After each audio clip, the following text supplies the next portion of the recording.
먼저 진행하기 앞서 서머리를 통해서 저희가 간략하게 뭘 알아갈지 살펴보도록 하겠습니다. 본 논문은 폴리 컨볼루셔널 네트워크를 기반으로 이제 시메트릭한 U자 모형의 네트워크를 이용해서 이미지 세그멘테이션을 수행하였는데요. 여기서 이미지 세그멘테이션이란 아래 그림을 보면 알 수 있듯이 모든 픽셀에 해당하는 클래스로 분류하는 기법을 말합니다. 이제 U자 모양의 네트워크는 두 가지로 나뉘는데 컨트랙팅 패스와 익스펜딩 두 가지로 나뉩니다.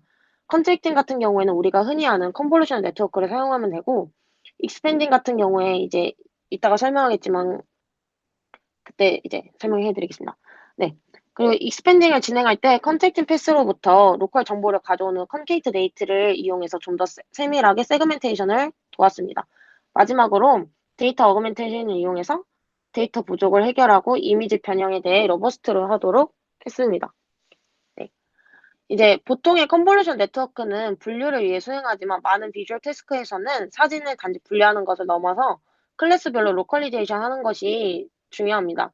이 논문 이전에 이제 아래와 같이 써 있는 논문에서는 인풋 이미지에 대해서 슬라이딩 윈도우 기법으로 얻은 패치를 이용해서 세그멘테이션을 진행했습니다.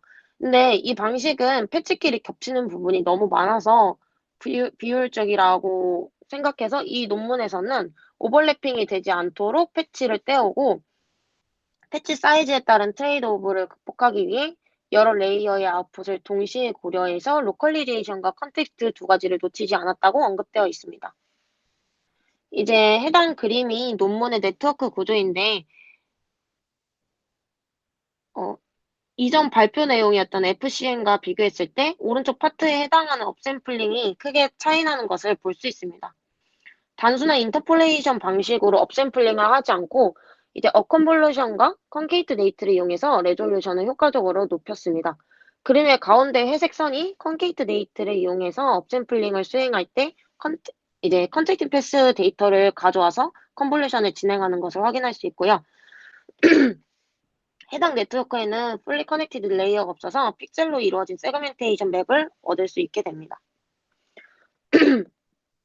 이제 여기서도 보면 아시겠지만 들어갈 때 이미지랑 나올 때 이미지를 보시면 이미지 사이즈가 줄어드는 걸 알 수 있습니다. 그러니까 네트워크가 진행됨에 따라서 이미지 사이즈가 줄어드는데 이때 오버랩 타일 스트래터지를 이용해서 경계값을 미러링으로 이제 보정을 함으로써 이미지의 이제 손실을 좀 막고자 했습니다. 이제 마지막으로 바이오메디컬 어플리케이션 특성상 한정적인 데이터 수를 극복하고 이미지 변형의 인베런스를 돕기 위해서 데이터 어그멘테이션을 수행했고 셀 보더 근처에 있는 픽셀의 러닝을 돕기 위해서 웨이티드 로스를 정의하게 됐습니다. 혹시 질문 사항이 있으신가요?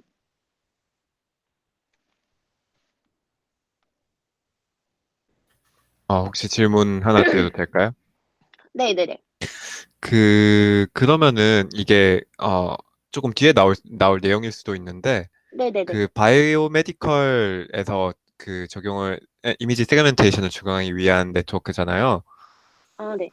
네, 그러면 일반 세그멘테이션과 바이오메디컬 세그멘테이션의 차이점이 뭐길래 이렇게 따로 이렇게 제한된 논문이 있는 건가요? 아, 일단 바이오메디컬 어플리케이션이라고 했지만 이 유넷이 그냥 일반 이미지 세그멘테이션에도 굉장히 탁월한 성능을 보이고 있고요.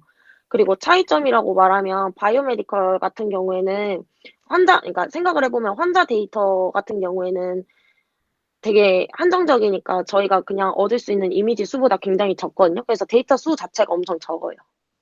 그래서 그 차이 때문에 여기 같은 경우에는 이제 이미지 수가 적은 거를 데이터 어그멘테이션을 통해서 보정했다. 약간 이런 식으로 짚고 넘어가도 될 것 같아요. 그러면 데이터 수가 적은 거는 데이터 아규멘테이션만으로 이제 해결을 한 거고, 그리고 다른 제한된 유넷이라는 방법은, 어, 다른 세그멘테이션 태스크에서도 좋은 성능을 보인다, 이렇게 이해하면 되는 건가요? 네네. 유넷이 그냥 일반 이미지 세그멘테이션에도 많이 이용되고 있는 걸로 알고 있어요. 네, 이제 더 알겠습니다. 발전돼서. 네. 네, 알겠습니다. 감사합니다. 네. 혹시 다른 분 있으신가요? 없으면 넘어가겠습니다. 네트워크 구조를 좀 더 살펴보면 이전에도 말했듯이 크게 이제 왼쪽에 컨트랙팅 패스, 오른쪽에 익스펜딩 패스 두 파트로 나뉩니다. 그러니까 먼저 컨트랙팅 패스에서는 이미지 사이즈가 줄어들면서 채널 사이즈가 늘어나는 것을 볼 수 있는데요. 이제 정보를 이렇게 하면서 함축하는 기존의 컨볼루션 네트워크랑 같다고 봐도 됩니다. 이제 익스펜딩 패스에서는 2x2 업 컨볼루션을 이용해서 피처 맵을 업샘플링을 진행하고 이때 이제 채널 수가 2배씩 줄어들고 이미지 사이즈가 다시 커지는 걸 볼 수 있어요. 근데 이때 컨볼루션을 진행을 함에 따라 해당 채널 수가 이만큼 줄어드는데요. 이때 이제 컨택팅 패스에 있는 이미지를 컨케이트 네이트해서 이만큼 붙여오고 이거를 다시 컨볼루션을 진행해서 레졸루션을 높이는 과정을 취했습니다.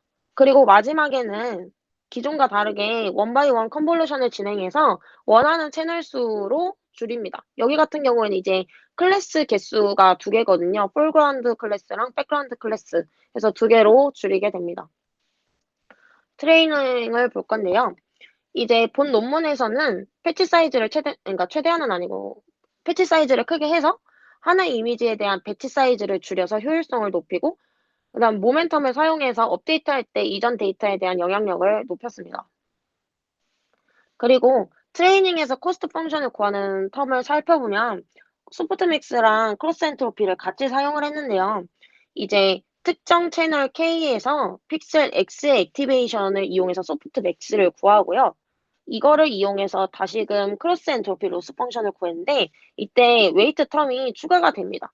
근데 웨이트 텀을 또 보면 두 가지로 나뉘어 있는데 첫 번째 같은 경우에 WC는 해당 픽셀 위치에 해당하는 클래스의 프리퀀시에 따라 값이 결정되고 뒤에 익스포넨셜 텀을 보면 이제 픽셀로부터 가장 가까운 셀 보더의 거리로 통해서 구할 수 있거든요. 근데 이게 무슨 말이냐면 이 디스턴스 1이랑 디스턴스 2가 작을수록 웨이트가 커지잖아요.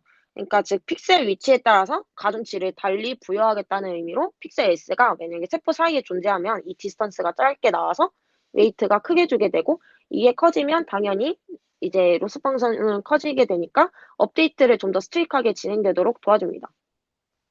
이거는 아까 설명했던 데이터 어그멘테이션과 그 드롭아웃을 수행했다는 것을 보였고요. 혹시 여기서 질문 사항이 있으신가요?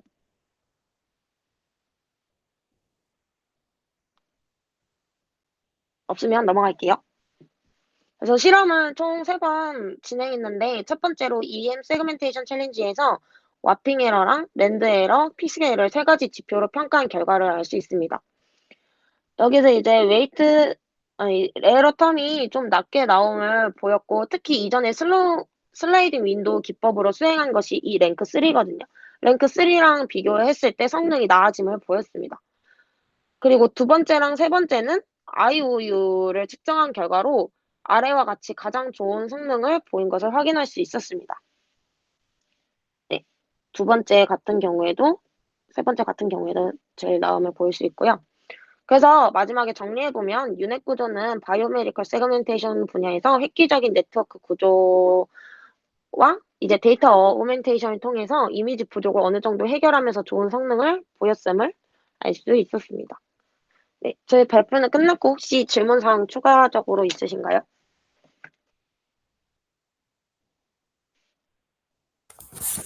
질문 하나만 해드려도 될까요? 아, 네. 다름이 아니고 그 웨이트 로스를 사용했잖아요. 네네네. 웨이트 로스를 사용했을 때랑 웨이트 로스를 사용하지 않았을 때 비교하는 실험 같은 거는 혹시 없었나요? 비교한 실험은 따로 없었는데 네네. 이게 그 웨이트 맵이거든요. 네. 여기서 보면 알 수 있듯이 여기에 있는 픽셀 위치의 웨이트는 굉장히 낮고 여기 음, 있는 픽셀의 웨이트 값이 빨간색으로 굉장히 높잖아요. 네네.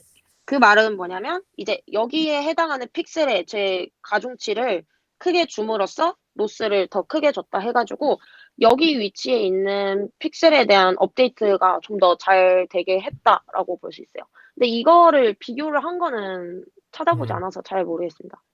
네. 답변 네. 감사합니다. 네. 혹시 또 추가적으로 질문 사항 있으신가요?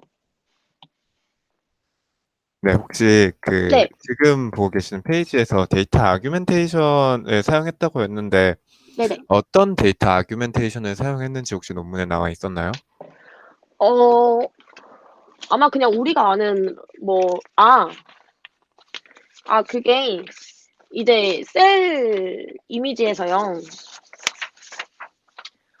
그러니까 셀 이미지 같은 경우에는 이렇게 어그러진, 그러니까 만약에 그리드가 약간 어그러졌다고 해야 될까요? 그리드에 대한 유닛 벡터가 어그러지면 그 이미지에, 뭐라고 해야지? 이거 그림을 보여드려야 되는데, 그러니까 만약에 요렇게 있고, 만약에 셀 이미지가 요렇게 있으면 이거에 대한 벡터랑 이거에 대한 벡터를 달리 이렇게 표현을 하거나 하면 그리드 자체가 이렇게 휘어지잖아요. 그러면 여기에 따른 이미지가 이렇게 변형이 되잖아요. 네. 네, 이런 식으로 어그멘테이션을 진행해서 이제 셀 이미지에서 흔히 겪는 그런 데이터 그러니까 베리언스를 좀 거기에 잘 되게끔 했다? 이런 식으로 언급되어 있어요. 그러면 저렇게 옆으로 찍어지는 모습이면 네네. 그 인풋으로 들어갈 때 픽셀 수가 그러니까 이제 픽셀의 입력 차원이 달라질 것 같은데 그런 네네. 부분은 어떻게 처리했는지에 대한 언급은 있나요? 언급은 없는데 제가 알기로는 이런 식으로 어그멘테이션을 진행을 하면 인터폴레이션을 진행을 따로 하는 걸로 알고 있습니다. 근데 음, 여기 논문에서는 어떻게 했는지는 제가 찾아보진 않았는데 보통 네, 보관을 이용해서 하는 걸로 알고 있어요. 음, 네, 알겠습니다. 혹시 또 질문사항 있으신가요?